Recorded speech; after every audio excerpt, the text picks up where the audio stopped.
Salam dan bahagia Ibu Bapak Guru hebat.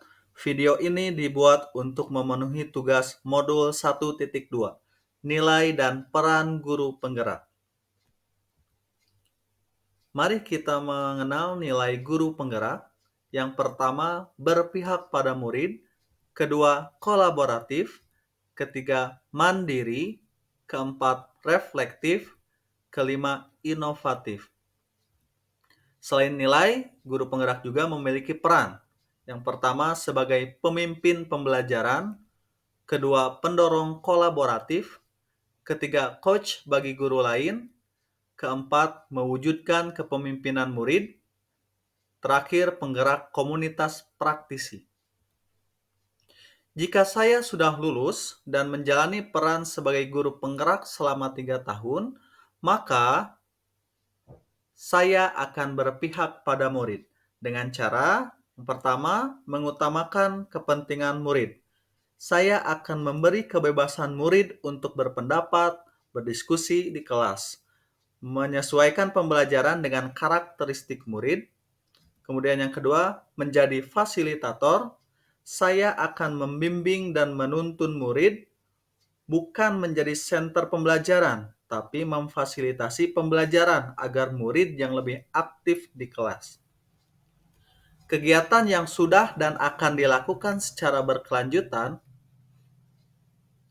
Yang pertama, mengembangkan kodrat atau bakat murid. Saya di sini bertugas untuk mengembangkan bakat setiap murid, mulai dari bakat olahraganya, bidang studi seperti MIPA, lomba kesenian, dan lomba FTBI ini. Kemudian yang kedua, memberikan kebebasan untuk murid berpendapat dan berekspresi. Saya di sini hanya menjadi fasilitator, cukup memberikan pertanyaan pemantik dan sedikit arahan saja. Selebihnya, murid yang lebih aktif. Kemudian yang kedua, reflektif. Setiap selesai melakukan kegiatan, saya akan melakukan evaluasi dengan memaknai setiap langkah yang sudah dilakukan untuk proses perbaikan ke depannya. Tentunya, saya juga akan meminta dievaluasi atau saran dari murid, rekan sejawat, dan kepala sekolah. Kegiatan yang sudah dan akan dilakukan secara berkelanjutan. Yang pertama, melakukan refleksi dengan kepala sekolah atau rekan sejawat. Di sekolah saya, setiap semester ada jadwal observasi kepala sekolah ke kelas. Tujuannya untuk merefleksikan bersama-sama sehingga dapat meningkatkan kualitas pembelajaran di kelas. Kedua, melakukan refleksi dengan murid. Kegiatan ini dilakukan untuk mengetahui perasaan murid pada saat proses sampai selesainya pembelajaran. Kemudian yang ketiga, kolaboratif.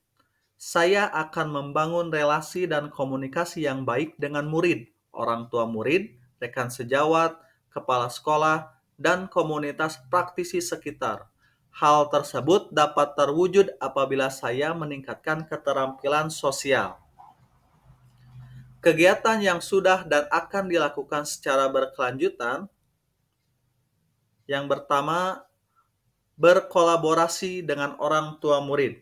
Kegiatan ini dilakukan agar orang tua murid lebih dihargai dan kegiatan-kegiatan baik di kelas maupun sekolah berjalan dengan lancar. Yang kedua, berkolaborasi dengan guru dan polsek. Kegiatan ini dilakukan agar guru semakin solid dan saling membantu serta untuk kolaborasi dengan polsek perihal kondisi sekolah ramah anak dari jajanan yang tidak sehat serta keamanan dan kenyamanan di lingkungan sekolah.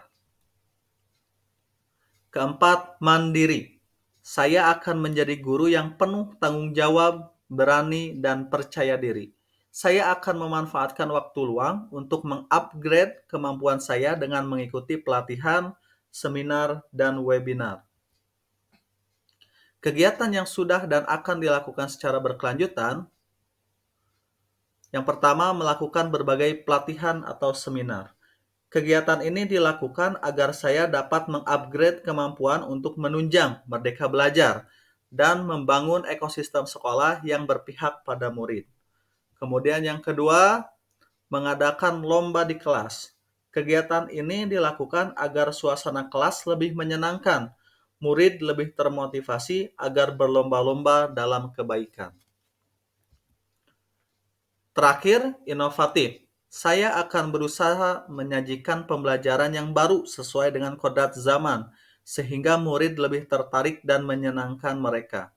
Melakukan metode amati, tiru, dan modifikasi, karena cukup banyak praktik baik guru-guru lain yang dapat membuat pembelajaran baru berpihak pada murid. Kegiatan yang sudah dan akan dilakukan secara berkelanjutan. Yang pertama, menggunakan IT dalam pembelajaran. Kegiatan ini dilakukan agar menyesuaikan dengan kodrat zaman, di mana anak lebih tertarik apabila berhubungan dengan teknologi. Kedua, mengganti bahan ajar bersama murid. Kegiatan ini dilakukan jika fasilitas sarana dan prasarana tidak lengkap dan bisa mengganti bahan ajar dengan yang mudah dan dekat lingkungan sekolah murid. Terima kasih, salam guru penggerak.